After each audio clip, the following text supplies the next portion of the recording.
a short video, a 43-second clip recorded by a brave teenage girl. What she captured on her phone would become the most crucial piece of evidence in one of the most haunting murder cases of our time. The Delphi Murders. Welcome to the murder maze, where we unravel the darkest mysteries that have left everyone searching for answers. Today, we dive deep into the chilling footage left behind by Libby German on that tragic day in 2017. What does this footage reveal? What clues are hidden within those seconds? And how did this video shape the case against Richard Allen, the man convicted of this horrifying double murder? Stay tuned as we unravel everything. It was a crisp winter day in Delphi, Indiana, a small town with just over 3,000 residents known for its quiet, friendly atmosphere. But on February 13th, 2017, that calm was shattered. Libby German, 14, and Abby Williams, 13, were two inseparable best friends with a love for photography, creativity, and the outdoors. That day, they decided to visit the Monon High Bridge, an abandoned railroad bridge stretching over Deer Creek, known for its breathtaking views and dangerous heights. It was a day off from school, a day meant for adventure and laughter. Kelsey German, Libby's older sister, dropped them off near the bridge around 1:35 p.m. The plan was simple. The girls would enjoy their hike and later be picked up by family members. But as the hours passed and the scheduled pickup time came and went, panic started to settle in. The family searched desperately but found no trace of the girls. By 5:30 p.m., they were reported missing, launching a massive search effort throughout the night. The next day, February 14th, around noon, the girls' bodies were discovered about half a mile from the Monon High Bridge, in a secluded wooded area near the creek. The community was devastated. 2 innocent lives stolen in the most horrific way imaginable. But what no one expected was that Libby, in her final moments, had captured a piece of the puzzle, a video that would become the centerpiece of this entire case.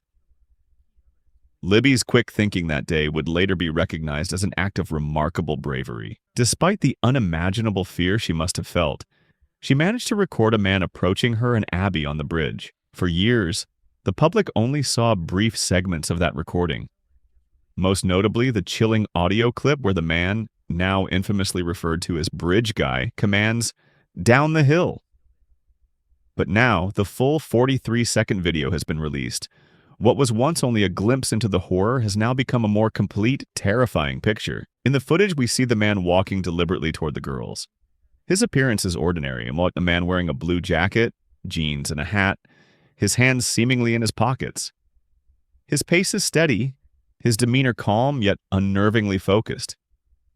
The video is shaky, understandably so considering the circumstances, but the details are undeniable. The bridge creaks beneath his footsteps. The faint rustling of wind can be heard, and then his voice. "Down the hill." Libby's decision to record him wasn't just instinct, it was sheer courage. And that courage provided investigators with their most significant clue. For 5 years, the case remained unsolved. Countless suspects were questioned, hundreds of tips were investigated, and still the identity of Bridge Guy remained a mystery. But in October 2022, a breakthrough occurred.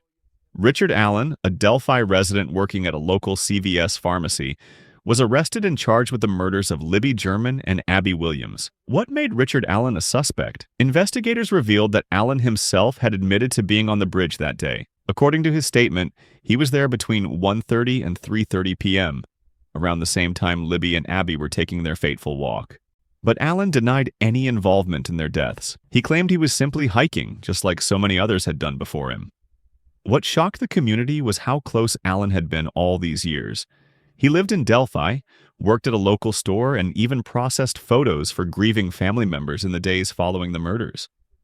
The possibility that the killer had been living among them was almost too much to bear. The case against Richard Allen didn't just rely on his admission of being near the scene. It went deeper. Investigators revealed that a bullet found near the girls' bodies was linked to a gun owned by Allen. Ballistics experts testified that the bullet's markings matched those produced by Allen's firearm. And while Allen's defense team claims the testing methods were flawed, for prosecutors it was a critical piece of evidence. But the real shock came when Allen's defense team released the entire 43-second Bridge Guy video. Their argument? That the video evidence, rather than proving Allen's guilt, actually raised doubt about his involvement. The defense pointed out that the man's appearance didn't perfectly match Allen. His walk, his build, everything was scrutinized. But was this simply a legal strategy, or could it truly cast doubt on Allen's guilt? The arrest of Richard Allen was only the beginning of a complex legal battle. While investigators presented what they considered to be solid evidence, the defense team was quick to challenge the validity of their claims. The defense argued that the bullet found near the crime scene was nothing more than a coincidence, suggesting that its connection to Allen's firearm was inconclusive. Furthermore, they questioned the reliability of the forensic techniques used to make this match, highlighting flaws that could undermine the prosecution's case. Richard Allen's attorneys also emphasized the possibility of other suspects, suggesting that law enforcement had focused too heavily on their client without thoroughly investigating other leads. But one of the most shocking twists occurred when the defense team released the full 43-second video to the public. Their intention was clear: to create reasonable doubt. By showing the complete footage, they aimed to demonstrate that the man in the video did not fully resemble Richard Allen. They pointed out discrepancies in the man's gait, posture, and overall appearance. They questioned why someone who had allegedly committed such a horrific crime would willingly place himself near the scene and later admit to being there. Was it arrogance, or was Richard Allen truly innocent?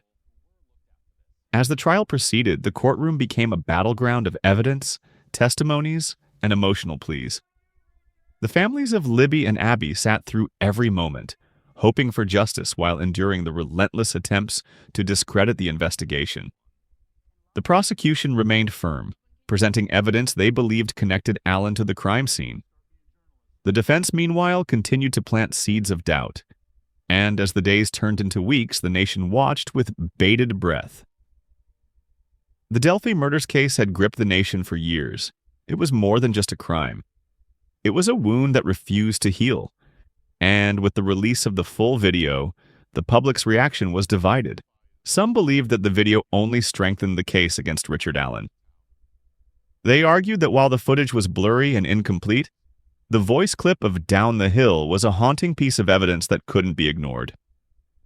Others, however, felt that the video complicated matters. They echoed the defense's argument that the man's appearance did not perfectly match Allen's. Online communities dedicated to true crime began dissecting the footage, analyzing every frame, every detail in an effort to uncover the truth. Social media platforms became flooded with theories, debates, and calls for justice. But in the midst of all this noise, one thing remained certain. 2 young girls had been brutally murdered, and their families were still searching for closure. The families of Libby and Abby continued to speak out, urging the public to respect the investigation and allow the legal process to unfold. They expressed gratitude for the support, but also pleaded for the truth to be uncovered, no matter where it led. Meanwhile, Richard Allen remained behind bars, awaiting the court's final decision. His arrest had brought both relief and doubt to a community that had been living in fear for far too long. What can we learn from the tragedy of the Delphi murders? It's a story of bravery, resilience, and the relentless pursuit of justice. Libby German's quick thinking to record the man approaching them was an act of courage that few could have mustered under such terrifying circumstances.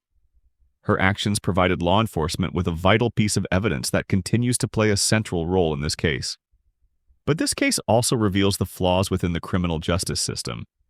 The debate over the reliability of forensic evidence, the release of sensitive footage, and the endless speculation surrounding the case all point to a larger issue: the complexity of seeking justice in an age of instant information and constant scrutiny.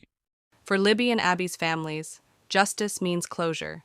It means ensuring that the person responsible for this horrific crime is held accountable.